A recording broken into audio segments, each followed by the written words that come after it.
Taigi automobilyje nepalikite net plaukų segtuko. Pavogs.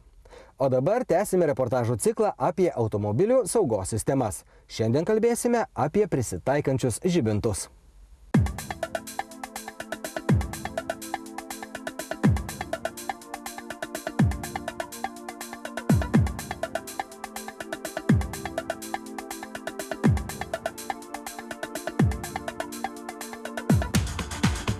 Kai kurie dalykai atrandami, užmirštami, paskui vėl atrandami iš naujo.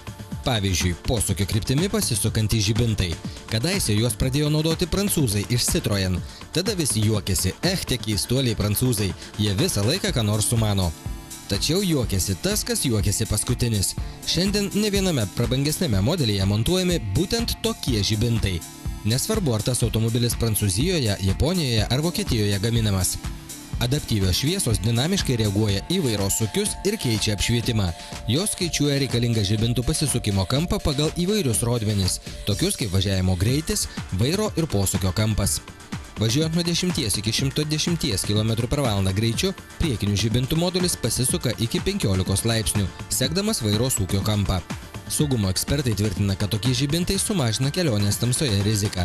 Sukiojasi paprasti biksenoniniai žibintai, sukiojasi net ir rūko žibintai. Kita serijiniuose automobiliuose taikoma naujovė – prie eismo sąlygų prisitaikantis priekiniai žibintai. Jų aukštis reguliuojasi automatiškai pagal kelią stebinčių daviklių informaciją. Jeigu jūsų automobilis neria į aklą tamsą, žibintai šviečia aukščiau ir toliau apšviečia kelią.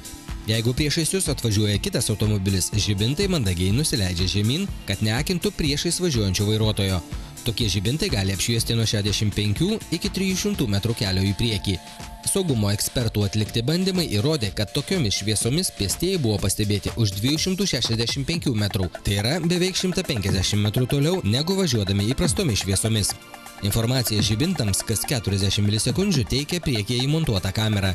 Sistema ima veikti automobiliui važiuojant didesniu nei 55 km/h greičiu.